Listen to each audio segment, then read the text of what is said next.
Salve, salve galera! Salve, salve rubro-negros! Aquele abraço a todos, um bom dia aí pra nação rubro-negra que tá ansiosa, né, pro jogo de amanhã diante do Corinthians. Rapaz, chega Natal, mas não chega o danado do sábado, né? O torcedor tá numa ansiedade, carga máxima, viu? Não tenho dúvida disso. Os ingressos já estão acabando, né? Até ontem à noite já tinha mais de 28 mil. E claro que ainda tem o torcedor visitante, né? Então tem a carga lá destinada ao torcedor visitante. Claro também se a diretoria do Corinthians tiver solicitado. Caso contrário, ela vai ser vendida ao torcedor do Vitória. Beleza? Você que está chegando agora aí, não conhecia o canal do Interativo, se inscreve no canal, ativa o sininho para não perder as notificações, compartilha com a sua galera e ó, deixa aquele like, deixa aquele joinha que é muito importante pra gente. Vamos começar falando, tá, gente? O Vitória tá finalizando a sua preparação agora pela manhã. O Vitória vai ficar já pronto pro jogo. Tem dois desfalques, na minha visão, um é importante, o outro nem tanto, porque o Vitória tem opções, mas o desfalque mais importante é o Lucas Esteves, né? Lucas Esteves, que tomou o terceiro amarelo, e o outro desfalque é o William Oliveira. Caio Vinícius está fora, né? Ainda permanece fazendo a transição. E a boa notícia da semana foi a recuperação do Patrick Calmon. Porém, acredito eu que ele não vai ser o titular, até porque tem muito tempo parado se recuperando de uma pubalgia. O jogador ainda não está naquele nível aceitável para pegar essa reta final do Brasileiro. Claro, vai ter sua chance, vai, mas acredito eu que de primeira, até porque eu soube que houve alguns testes, né? Até mesmo o Giamota chegou a ser testado ali na esquerda, ele que participou de alguns treinamentos da semana como lateral esquerdo, mas acredito que vai o William Lepo, tá? O William Lepo, lateral direito, que já jogou também como lateral esquerdo, ele que começou a carreira como volante, como eu já tinha dito nas minhas lives. Então acredito eu que vai o William Lepo. Foi testado anteontem, foi testado no dia de ontem e acredito que iremos de fato com o jogador William Lepo na esquerda. E aí um provável Vitória, né? Lucas Arcanjo, Raul Cáceres, Neres, Wagner Leonardo e o William Lepo. Felipe Machado e Hiller, já que ele não tem o William Oliveira, ele deve ir com o Felipe Machado e o Ricardo Hiller, Mateuzinho armando as jogadas, Mosquito de volta, eu quero a lei do ex, viu, Mosquito? Amigo, você que desvencilhou do Corinthians esse ano, né, saiu na justiça, e olha que o Corinthians já tomou 2 pau na justiça, tá tentando recorrer a essa situação aí junto ao jogador Gustavo Mosquito. O jogador rescindiu com o Corinthians, o Vitória tomou todos os cuidados, isso porque o atleta já tinha jogado 10 jogos numa Série A e aí por conta disso não poderia atuar por outra equipe na Série A, mas o Vitória tomou todos os cuidados, conseguiu inscrever o jogador e caso haja alguma derrota na justiça, já falei sobre isso, o Vitória tá precavido, o Vitória não vai pagar nada. Quem vai pagar, isso tá em contrato, tá, torcedor? É o Mosquito e o staff dele. Então, quem sabe amanhã, lei do ex. É pedir demais não, viu, Mosquito? Bota essa zorra pra dentro, irmão. Vamos nessa, tá, gente? Ontem também, quem falou com a imprensa foi o goleiro Lucas Arcanjo, né? Lucas Arcanjo, muito criticado pelo torcedor, tá aí perto de bater uma marca histórica do clube. Ele vai até ultrapassar Viafra em quantidade de jogos no profissional. Lucas Arcanjo tá indo para a marca aí dos 171 jogos com a camisa do Vitória. Esse ano foram 32 partidas numa Série A, irmão. É difícil uma Série A, tá? E o Lucas vem se desempenhando muito bem, vem jogando muito bem, ajudando com defesas difíceis. Só de defesas difíceis, pra você ter uma ideia, foram 27. Mas vamos ouvir aí 2 perguntinhas, tá? Eu não vou botar a coletiva inteira para não ficar chato. Mas 2 perguntinhas, uma principalmente sobre as defesas difíceis que o Lucas vem fazendo no Campeonato Brasileiro. É um goleiro hoje muito valorizado na competição e eu não tenho dúvida disso. Ele só tem 26 anos de idade. E a minha pergunta, que foi justamente sobre a confiança do torcedor. Vamos ouvir aí o que fala o goleiro Lucas Arcanjo, beleza? Vamos lá. Hugo Araújo, do Bahia Notícias. Já estamos na reta final da Série A e durante a campanha você fez diversas defesas importantes que ajudaram o Vitória. Você consegue elencar as suas defesas mais marcantes ou os seus melhores jogos? Acho que uma das mais marcantes foi contra o Fluminense, lá no Maracanã, no chute do Marcelo. Teve do Cruzeiro também, então essas foram a que mais marcou, né? Mas teve várias outras aí que ajudou o grupo também a conquistar pontos importantes. Reinaldo Oliveira, do canal Interativo. Primeiro, parabenizá-lo pelo jogo de sábado, pela marca dos 171 jogos com a camisa do Vitória, entrando no hall dos goleiros que mais defenderam o clube. Você, com apenas 26 anos, já teve 32 jogos na sua primeira Série A, com 27 defesas difíceis, e mesmo assim o torcedor ainda não sente confiança em você. Como você viu algumas críticas e o que será preciso fazer para dar essa segurança ao torcedor? Eu tô ali para dar o meu melhor, né? Dentro de campo. Desde os treinamentos eu dou o meu máximo. E aí vai de cada um para adquirir essa confiança. Eu tenho a confiança da minha equipe, dos meus companheiros, do treinador. E a torcida pode esperar isso de Lucas. Cada um vai ter seu tempo aí, né? para confiar. Mas eu tô ali para dar o meu melhor sempre, que é tudo em prol do Vitória. Tá aí, né, torcedor? Ouvimos aí o Lucas Arcanjo, né? Duas perguntinhas apenas, tá? Eu não quis botar a coletiva inteira.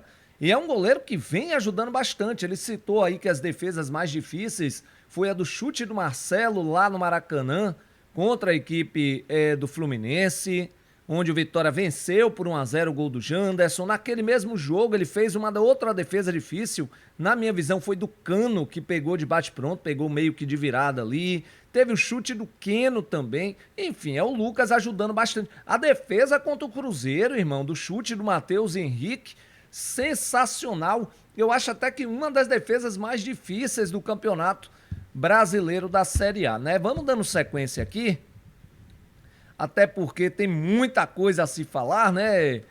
A classificação da Série A, eu fiz questão de trazer, tá, gente? Vamos até pegar aqui a classificação da Série A, vamos descendo aqui um pouquinho e vamos pegar do 10º, tá? Do 10º ao 18º, tá? Eu acho que o Vitória, ele não vai chegar a cair para 18º. Então vou deixar aí até o 18º, porque para mim Cuiabá 19º e Atlético Goianiense na 20ª colocação, para mim já foi. Tá muito perto de decretar o rebaixamento. Então vamos lá. Peguei até o 9º, tá? O Vasco da Gama, como vocês estão vendo aí na tela. O Vasco, ele tem 43 pontos, ele tem 12 vitórias. E ele tem um saldo de -10. Até aí tudo bem. Se o Vitória ganhar o jogo dele, aonde ele pode chegar, Reinaldo? Ele pode passar o Grêmio. A gente vai trazer daqui a pouquinho os jogos da rodada para você ver como a rodada ela pode ser muito boa para o Vitória. Vitória vencendo, ele vai a 41. Ele passa o Atlético Mineiro, sabia, torcedor?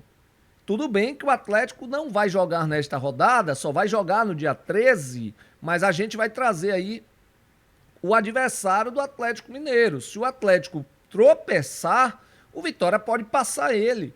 Porque o Vitória vai a 12 vitórias. Rapaz, o Vitória é um time que tem boa quantidade de vitórias, gente. E isso já dá uma esperança ao torcedor em sonhar até, quem sabe, com a Libertadores. Eu não, eu sou muito realista. Eu sonho com a Sul-Americana, como eu já disse, né? Me deixem sonhar, tá? Com a Sul-Americana. Então hoje o Vitória é o 12º, ele tem 38 pontos. Se ele ganhar, ele vai a 41. Só tá faltando 2 para se livrar do rebaixamento, como a gente vem trabalhando nos 43 pontos, beleza? Então o Vitória ganhando, ele vai a 41 pontos. E ele passa o Grêmio, e o Grêmio tem uma parada indigesta, tá?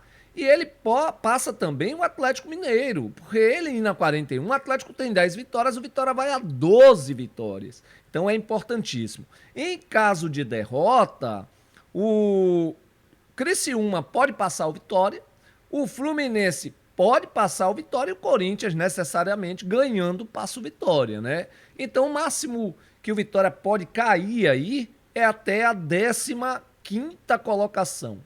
Mas tem que se tomar cuidado, Porque daqui pra frente o Vitória tem Criciúma fora de casa, que é um time que vai ficar ali atrás dele. Não, vai passar ele, né? No caso, vai passar o Vitória, o Criciúma se ganhar o jogo dele. Mas é o Criciúma na próxima rodada, fora de casa. Jogar lá não é fácil. Então vamos nessa, Vitória, na humildade, ganhar esse jogo de amanhã e ir aos poucos se livrando do rebaixamento, para depois a gente sonhar com coisas grandes. Então o jogo de amanhã ele é de suma importância. A próxima rodada, torcedor, só para você ter uma ideia, tá? Esse aqui é a próxima rodada, tá? Eu quis questão de trazer todos os jogos da próxima rodada, porque são jogos importantes. O Internacional pega o Fluminense, vamos torcer pro Internacional ganhar o jogo. O Fluminense tá cheio de desfalques, né? Os cartões para os jogadores é Ganso, é John Arias, é Fábio, é Felipe Melo, é aquele atacante, rapaz, Cauã Elias. Tá todo mundo fora desse jogo. O árbitro carregou nos cartões no jogo passado, Fluminense e Grêmio. O Palmeiras pega o Grêmio. Esse jogo, o Fluminense é hoje, viu, torcedor? Dá pra você dar uma secadinha hoje às 19 horas. Palmeiras e Grêmio. O jogo é 21h30 de hoje, né? Então vamos torcer aí pro Palmeiras. Porque aí se o Vitória ganhar, ele passa o Grêmio e aí começa a respirar lá na parte de cima da tabela. A parte de cima ainda não. Mas deixa sonhar bastante ali para chegar na 11ª, nona, quem sabe. Tá? Vitória e Corinthians, como vocês estão vendo aí. Botafogo e Cuiabá, esse jogo aí vai complicar ainda mais, acredito eu, a vida do Cuiabá, né? Acho que o Botafogo ganha esse jogo. Cruzeiro e Criciúma, jogo importante aí, vamos torcer pro Cruzeiro, esse jogo é amanhã, 19 horas. Juventude e Bahia, vamos torcer aí, meu amigo, aí é complicado, né? Pedir ao torcedor do Vitória que torça pelo Bahia é meio complicado, mas quem sabe, né? O Juventude tá lá embaixo. Vamos torcer aí para que o Juventude tropece, vamos dizer assim, tá bom?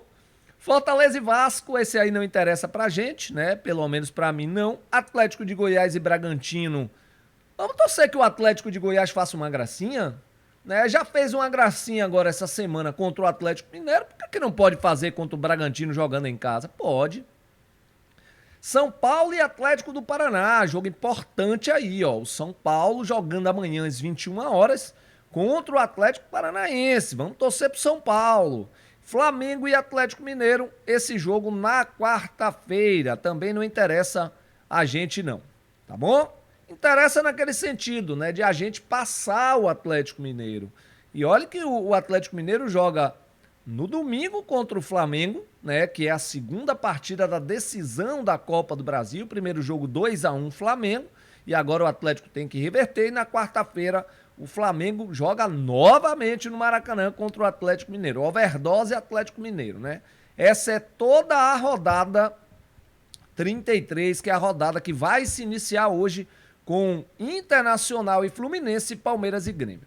Valeu? Vamos falar da arbitragem, né? Até porque eu comecei ali no título do meu vídeo, a CBF tem que ter um bom senso, né? Com todo respeito, né? Quem me acompanha, gente, aqui nas minhas redes sociais, sabe que eu não sou muito de falar de arbitragem, né? Não sou muito de reclamar. Estamos numa reta final. A arbitragem vem sendo bastante criticada. Naquela ocasião em que o Vitória jogou com o Cruzeiro e teve aquela mão do Matheus Henrique e que o árbitro não deu, Marcelo de Lima Henrique, e o árbitro de Videl, que era Daniel Nobre Bins, lá do Rio Grande do Sul, também não deu, começaram a induzir de que o Vitória estava brigando contra o Grêmio, contra o rebaixamento, e o cara é um Grêmio declarado, o Daniel Nobre Bins. Eu não vou por esse lado, quem me conhece sabe disso. Eu quero crer que a arbitragem é ruim, ela não é tendenciosa, mas deveria ter tido um bom senso a CBF, tá? Não colocar uma arbitragem carioca.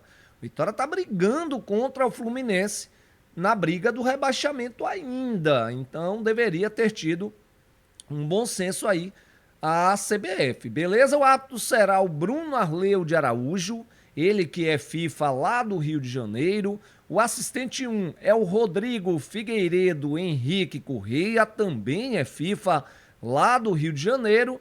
O assistente 2 é o Luiz Cláudio Regazzoni, também do Rio de Janeiro. E aí vem, amigo, olha a quantidade de gente no árbitro na escala, né, de arbitragem para o jogo Vitória e Corinthians. É muita gente, viu? O quarto árbitro é o Antônio Dibe Moraes de Souza, ele que é do Piauí. O quality manager é a Tatiana Pacheco Lima Guedes, ela que é CBF Rio de Janeiro. O ato de vídeo é o Marco Aurélio Augusto Fazecas Ferreira, ele que é de Minas Gerais, esse aí é o VAR do jogo. O assistente do VAR é o Marcos Vinícius Gomes, de Minas Gerais. O observador do VAR é o Wilton Moutinho Rodrigues, do Rio de Janeiro. No caso, o radar, né? Não sei o que é um radar aí, tá lá radar. Assessor é o José Antônio Chaves Franco Filho, lá do Rio Grande do Sul. E o assistente do VAR 2 é a Graziane Maciel Rocha, também do Rio de Janeiro. Essa é a arbitragem aí desse jogo Vitória e Corinthians. Faltou bom senso, tá, CBF? Eu não sou de reclamar muito de arbitragem, não. Só que a gente tá vendo aí a imprensa inteira lá de São Paulo, o Neto, o Marcelinho Carioca, todo mundo falando sobre isso. Sobre ter cuidado com Vitória, que Edinaldo Rodrigues é torcedor declarado do Vitória e tá ajudando. Não tá ajudando em nada. Vitória perdeu muitos pontos no campeonato, não teve ajuda nenhuma como Vitória perdeu os pontos. Agora que ele tá ganhando e ganhando com propriedade os jogos, tá tendo ajuda, aí também já é meio complicado. Então a CBF deveria ter tido um pouco mais de cuidado, tá? O histórico desse árbitro, né, para quem não conhece, esse aí é o Bruno Arleu de Araújo. Beleza? O histórico do árbitro, eu também faço questão sempre de trazer para justamente a gente ver a quantidade de cartões que dá em jogo e tudo mais. Bruno Arleu de Araújo, ele que é do Rio de Janeiro, né? Já falei, 41 anos de idade, já apitou nesta temporada 24 jogos, 16 pelo Campeonato Brasileiro, 3 pela Copa do Brasil, 1 pela Sul-Americana, 1 pela Série D do Campeonato Brasileiro, 2 pela Série B e 1 pela Série C, ou seja, um árbitro bem atuante, né? São 24 jogos, 153 cartões amarelos, ele tem uma média aceitável, né? 6 cartões por jogo, né? 6,38 cartões por jogo, é uma média aceitável e é um árbitro que dá para perceber que não dá muito cartão vermelho, né? Só deu apenas 6 cartões vermelhos em 24 partidas, tem uma média de 0,25, né? 0,25, exatamente. Sobre os jogos dele, é bom destacar também, viu, torcedor? Ele é um árbitro que já apitou alguns jogos do Vitória, tá? Ele apitou o Vitória e Atlético Paranaense, 1-0 para o Atlético Paranaense, jogo no Barradão, e ele apitou Vitória Internacional. Quem se recorda desse jogo, ele deu um pênalti pro Vitória no finalzinho do jogo, o pênalti existiu, mas ele marcou o pênalti no finalzinho, último lance da partida. Ele marcou o pênalti pro Vitória, que o Vitória saiu vitorioso. Tá bom? Então tá aí, já apitou 2 jogos do Vitória, tá? O Bruno Arleu de Araújo. Vitória 0, Atlético Paranaense 1 e Vitória 2, Internacional de Porto Alegre 1. Beleza? Essa aí é a arbitragem dessa partida. Vamos seguindo aqui. A CBF, gente, além de não ter tido um bom senso, né, com a arbitragem do jogo, ela tá planejando em começar o calendário, essa notícia aí é lá do Globo.com, beleza? Ela tá planejando a começar o calendário de 25 agora no início de janeiro e levar o estadual do início de janeiro, na primeira semana de janeiro, até o março, né? Ou seja, um calendário curto de estaduais e ainda promete permanecer com 16 datas. Aí eu quero saber qual vai ser a mágica. Tá? É uma mudança que os clubes já aceitaram, porém estão faltando as federações aceitarem. Não sei se as federações ainda vão aceitar. A CBF, ela prepara mudanças e aí tem explicando tudo direitinho lá no Globo.com. Durante um mês, entre junho e julho, aí vai dar uma paralisada para fazer com que os seus clubes não fiquem desfalcados dos seus principais jogadores, porque teremos o Super Mundial de Clubes, né, que vai acontecer entre junho e julho. E os campeonatos estaduais também devem ser antecipados com o início da primeira semana de janeiro, como eu disse, né? Os conceitos de proposta da CBF já foram apresentados aos clubes, mas o calendário ainda não foi publicado. Isso porque precisa ainda da aprovação das federações estaduais. Ao antecipar o início do Brasileiro em um mês, a CBF conseguiria paralisar a competição, foi o que eu disse, durante o Mundial de Clubes, que vai de 15 de junho a 13 de julho. E terá 4 clubes brasileiros, Flamengo, Fluminense, Palmeiras e mais o campeão da Libertadores de 24, que está entre Atlético Mineiro e Botafogo. E aí, claro, teremos umas férias antecipadas, né? Porque o jogador ele vai ter poucas férias aí, como vai começar logo na primeira semana de janeiro, o jogador vai acabar o Campeonato Brasileiro mais ou menos 4 de dezembro. E aí ele vai ter de 4 de dezembro um mês de férias. E aí vai ter outras férias dos jogadores, claros, que não estiverem atuando no Mundial nesse período aí de junho. Eu acho importante, vamos aguardar qual vai ser o parecer final da CBF em relação a isso aí. Beleza, gente? Carga máxima amanhã. Torcedor do Vitória tem que incentivar, tá? O Vitória vai desfalcado na lateral esquerda e também no setor de meio campo, já que o William Oliveira vinha sendo titular. Mas na minha visão, eu tô muito curioso em ver o William Lepo na lateral direita. Valeu, pessoal! Esse foi o nosso conteúdo de hoje. Continuem seguindo a gente. Daqui a pouquinho, às 14 horas, tem o Bate-Papo Rubro-Negro, programa ao vivo, das 14 às 16, aqui no canal do Interativo. Chegou até aqui, gostou? Deixa aquele like, ó, o joinha, é muito importante pra gente. Valeu, gente! Aquele abraço, fui!